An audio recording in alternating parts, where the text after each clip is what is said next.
Hi, I'm Gina Beck. I am the Senior Tech Business Development Manager for Amazon at Alexa Smart Properties, supporting senior living. I am here today with Matt Smith, the CEO and co-founder of Speak to Family. He's actually been one of our pioneering solution providers who started with Alexa Smart Properties about 5 years ago. And it'll be really interesting. This fireside chat is really going to be focusing on not only things around senior living, but also around the importance of voice. Matt, welcome. Thanks for having me, Gina. So I'm just going to get right to it. One of the things that a lot of folks think is that voice in general is something that's kind of cool and almost like what I would say the new toy that everyone wants. But oftentimes folks don't really think about the importance or the true value of voice. If you could, Matt, explain to our audience, what would you say is the number one reason voice is important to older adults? Yeah, so that's a great question and point, Gina. Voice is such an important technology because it's an accessible user interface. So a lot of times we engage with residents and they have an app or they have a phone or someone gave them an iPad and it kind of just sits there unused because there's a lot of intimidation for people who are aging to tap and swipe, whether it be just tactile issues or visual issues or impairments. It's hard for people who are aging to engage with things that are on a screen. So the perfect thing about voice is they're already doing that. They can do it. There's not a lot of the learning curve on it. Seniors can embrace voice as a user interface, and it makes the barrier to getting into technology, to getting content, to connecting with people, all the things that we do all day with our phones.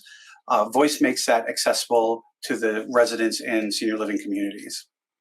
Isn't that why, Matt, you actually decided to create Speak to Family, because of that exact common problem where tablets are not that accessible for older adults? Exactly. So it started, with my mom. So many people in senior living have their personal story, but it did start with my mom, who had macular degeneration, really couldn't see much. We were all texting on phones and she was just out of the loop. I'd been doing some consulting in hospitals and we kept rolling out tablets to everybody. It was the new thing, and tablets have a nice big screen, but it just wasn't resonating. And it didn't really matter what you did with the user interface. It wasn't just visual. It was also the tactile issues. It was also the newness and the intimidation factor of even turning on a tablet, pressing the button on top or the home button, opening the app. All of that was just a barrier. So the whole reason we got into this business was because of the voice interface. Sure, there are a lot of great features out there, but if you can't access them, it's kind of like, what's the point? So the Alexa program and the Alexa Smart Properties group are what inspired us to get into this business to begin with. That's great. You spoke about things, particularly around engaging with family, and I know that's obviously the name of your company, Speak to Family. With that being said, and I think the data is that social isolation is actually a bigger predictor of longevity. So the more isolated they are, the more likely that they're going to pass away versus those who are not socially engaged. How do you think having voice being that connection piece, what are you seeing around increasing social engagement with your solution? That's a great point. And just to highlight one of the points you made before I go on a little bit more is it's not just when they pass away because of the isolation, but the quality of life and the quality of wellness while they are engaged, right, or during that time. So the whole point around loneliness is if you can't connect with people, you're going to get lonely, right? I mean, that's not rocket science. I think everybody in the field knows that. The vulnerability of someone to take on not only connecting with people that they maybe aren't familiar with within a community or connecting with their neighbors, that's compounded if the technology in which you're doing that is also intimidating. So it's intimidating enough to get out there and do things. It's even more intimidating if you can't access and you're constantly feeling vulnerable that I don't even know if I can do this. So what voice does is it overcomes all of that. What we do is we start by training people that, hey, just have a conversation, keep it really simple. And we always start with things just like music, news, weather, reminders, things that give a resident pleasure, things that are things they want to consume. You can do that with an Alexa, which breaks the barrier of, I don't know if I can do this. Because you're not introducing new technology to them, you're introducing what we call a clock radio that you can talk to. So they get that metaphor, they say, oh, sure, I can set a reminder, I can set an alarm, oh, I can play music this way. Their eyes light up and they say, you know what, this is fantastic, I can do this. That's great. I've been obsessed with a word called inclusive innovation, which is really what you have been describing, is that innovation when it includes everybody. And I do feel that older adults have been left behind in a lot of the technology that has been engaging. And so what you're describing is that you've opened doors with older adults who've been challenged and really having difficulty to use technology, which is really amazing. I do want to, before I jump off talking about residents, a couple things I want to talk about with older adults. I am going to shift the conversation to workflows and staff and associates.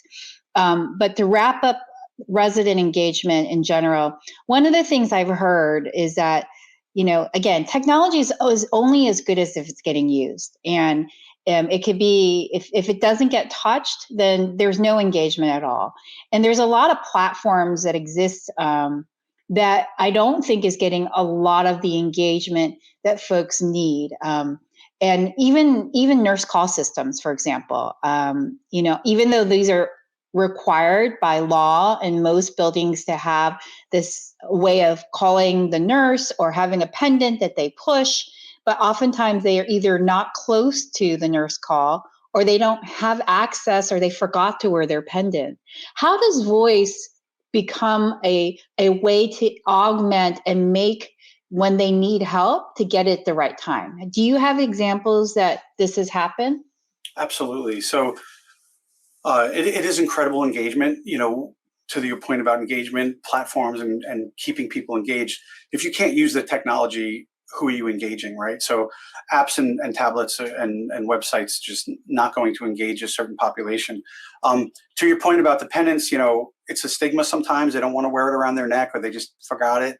The whole point around using voice as a way to get help and to get noticed or to get content or to share information, again, it becomes an ambient part of their day. It's not an external aspect of what they do. It's there in their apartment, just like the TV is, just like the phone is. Most of the residents we encounter have either a very large flip phone or a landline. And now all of a sudden they can make a phone call just by saying, Alexa, call Matt. So it becomes part of how they operate. It's how when they wake up and they say, Alexa, start my day, to get their routine going. When you build it into the flow of the day, whether it be for a resident or for staff, you don't then have to convince people of, hey, this is where you get help. Let me show you how to press this pendant, or don't forget to take your pendant. They are used to speaking with Alexa. It's a common interaction that they have, and you don't have to worry about, gee, will they open the app and use it? They're using it for all sorts of things all day. And you've just layered on these accessibility aspects. And it is extremely inclusive because, like we said, if they can use it to get music or to set an alarm, they can also use it to get help. And we have so many use cases. We had someone recently in the Nashville area fell, was laying in the bathroom at about 4 a.m., didn't have a pendant with her, and she called out to Alexa. Alexa called her daughter. Her daughter got help, and everything worked out fine. Otherwise, she's going to be laying there for 4 or 5 hours, and maybe even longer, because nobody knows. And if they're not doing check-ins in that community, they're not going to find out. So Alexa allows for this mechanism of safety that, it's not an emergency pull cord or pendant, but it can get people help when they need it, anywhere in the room, just by saying, Alexa, call whoever it is that they want to call.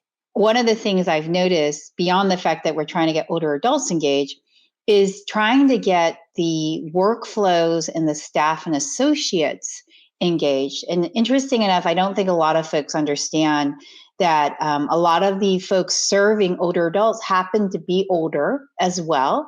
Mm-hmm. And they sometimes project their fears around technology. But on top of it, like anyone else, they've got to go and do documentation. They've got to go in front of a terminal. And if you've ever experienced an associate, whether they're at a CNA or they're running, the head of the business, or they're the chief nurse, or however way you watch them, they don't sit down in front of a terminal for too long. They don't have the time. And now with the workforce shortage, which we are now calling the staffing apocalypse, we're starting to see that not only is there no time, there's not enough workers. How does hands-free workflows work in the way that you engage some of your customer base, the associates? How has this hands-free workflow changed the way they're doing their business, their work in general? Yeah, it's a fantastic topic. We learned over the last year or so that the staff is more so of our customer than the residents. So we're really gratified. We get residents connecting, consuming content, messaging. It was our first goal, was to get residents more connected and engaged. The bias that people not only have on their own technology is also a bias that they project onto others, like you said.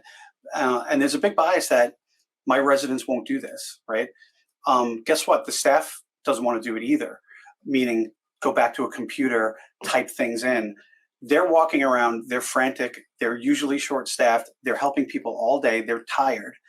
To get someone to go back to a computer and enter data about, I set up a puzzle today with Mr. Smith for 20 minutes, or, I visited these 6 rooms.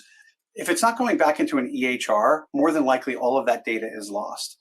Hands-free completely empowers staff to enter data, to share information during the flow of their day. So now, instead of having to type into an app or go back to a computer later on when they've probably either forgotten or, like you said, just don't have time to do it, they can actually do all this as part of the flow of their day just using Alexa. So we have a skill called Notepad, and they can just say, Alexa, tell my Notepad I'm playing chess with Matt, or Alexa, tell my Notepad that I'm visiting Gina.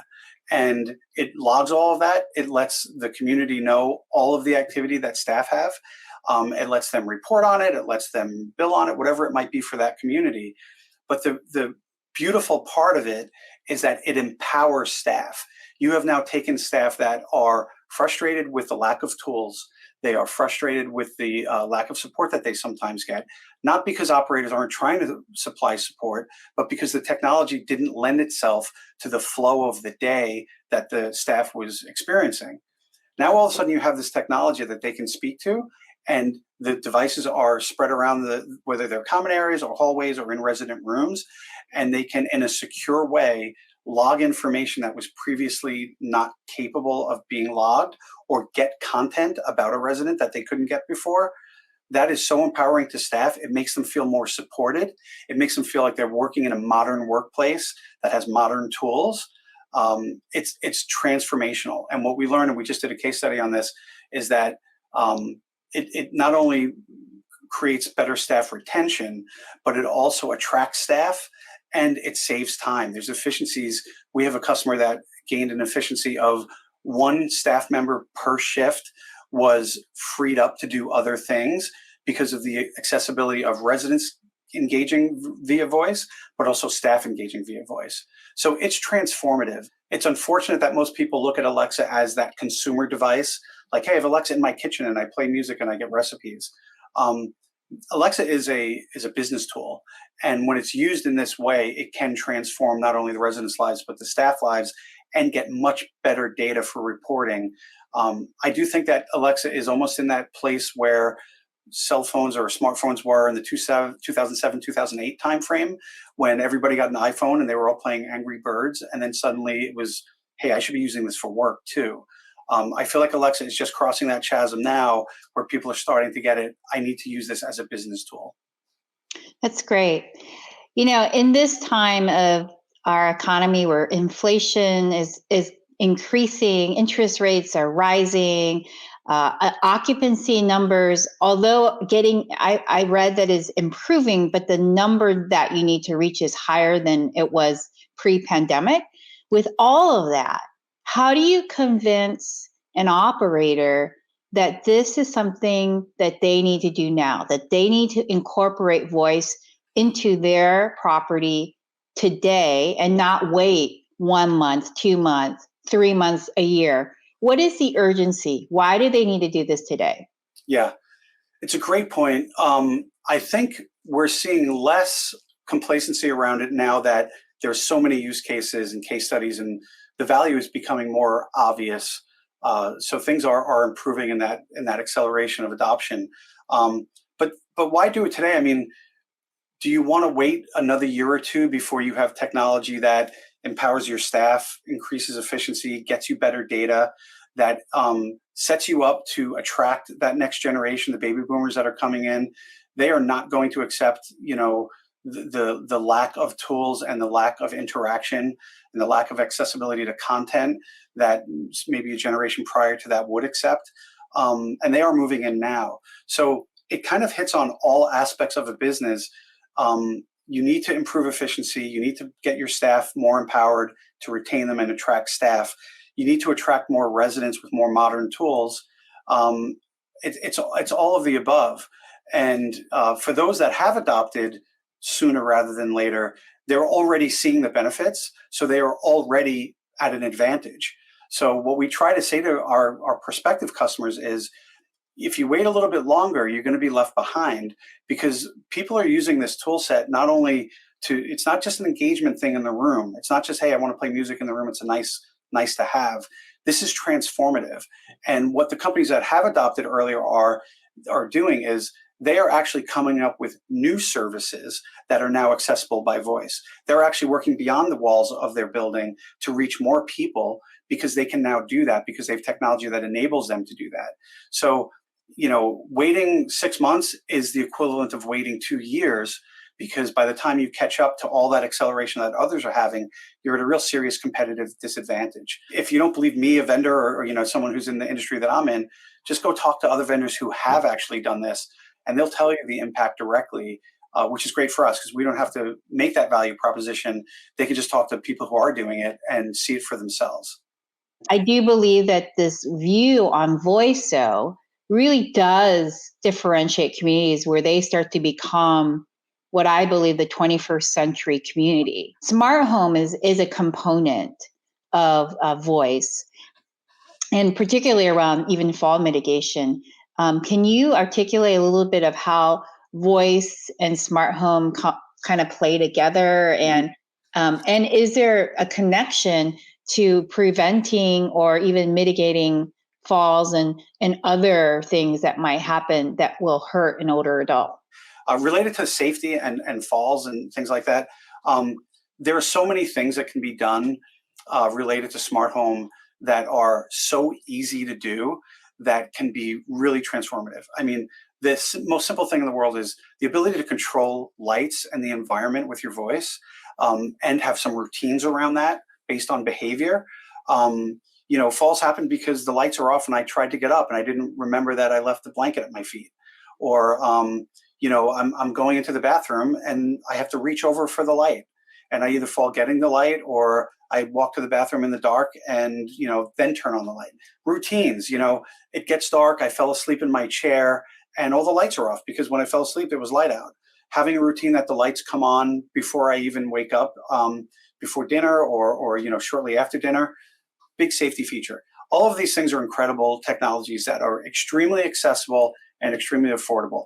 There is, of course, other layers of fall prevention technology that are, far beyond that, radar and things like that that are still evolving that can integrate into all these systems.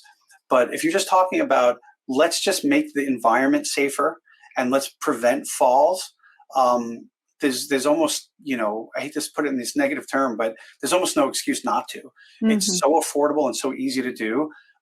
It's kind of astonishing that everyone isn't just doing it right now. Yeah, So I'm going to end with a couple questions. One is going to be around security and privacy. And my last question is actually going to be about speaks to secret sauce, although you may not want to reveal, but we'll talk about that to wrap everything up. But I would be remiss if I didn't talk about security and privacy, because I will say older adults, and actually probably everyone, are always worried that Amazon is listening to them, particularly Alexa. Yeah. How can you put to rest to everyone in listening to this that Amazon and Alexa is not listening to them, and that it's a private and secure engagement? Yeah. We face it head on. We introduce it. So even if someone doesn't ask, we bring it up because we know someone's going to ask if they haven't thought of asking in that moment. Amazon has done an incredible thing to create Alexa smart properties and create a secure platform for this technology. We connect to that platform in a secure way, and then we have a HIPAA compliant cloud. So end to end, it's as secure as any system is going to be. And the privacy of the resident and of staff and of the community in general is first and foremost the first thing we have to do when we engage. And that's why we address it head on. We share Amazon's documentation that you guys have about smart properties and how you guys do it. We share our own documentation. And then we are just very upfront about here's what exactly happens, here's how it's handled. And again, talk to other communities, talk to other people who've adopted this, talk to Amazon's architects. We make it a very strong point to share this upfront because people are worried about it. You know, there might be stories they've read in the news about something that's happened. So we share everything up front and we address it head on, and we let people look under the covers. They can look under the covers of our platform. I know Amazon is very open about sharing things about what they do. And 9 times out of 10, people say, okay, I get it. Now let me try. And then, 10 times out of 10, they say, this was very much worth it. Yeah, that's great. So when we talk about your secret sauce, I'm going to kind of say what I think it is, and then you're going to tell me yes or add to what I'm going to say.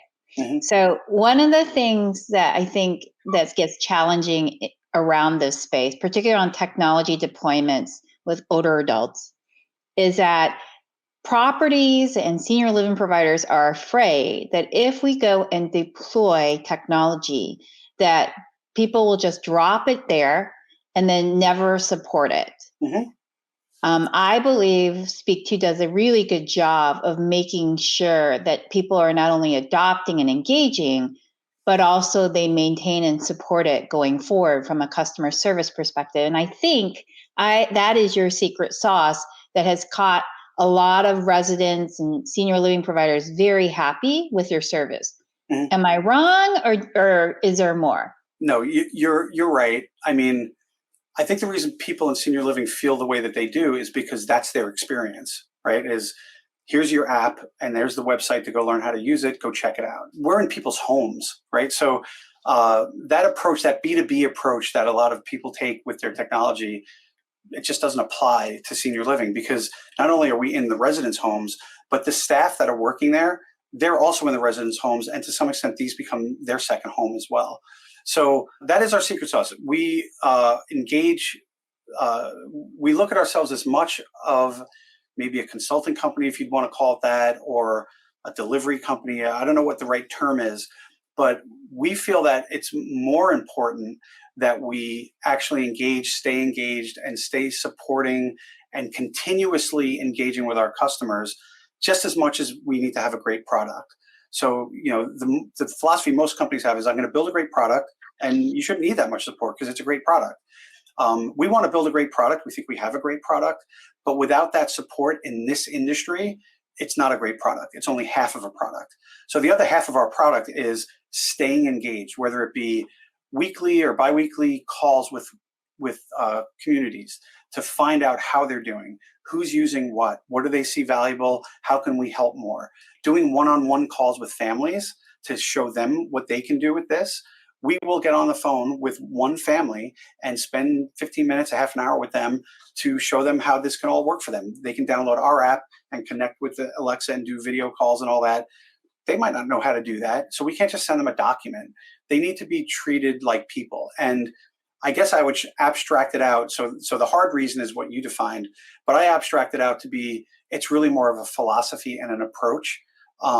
This is somewhat of a mission that we're on, and we truly want to help people, and we want to make a difference in their lives. And the only way to do that is to actually care enough to stay engaged.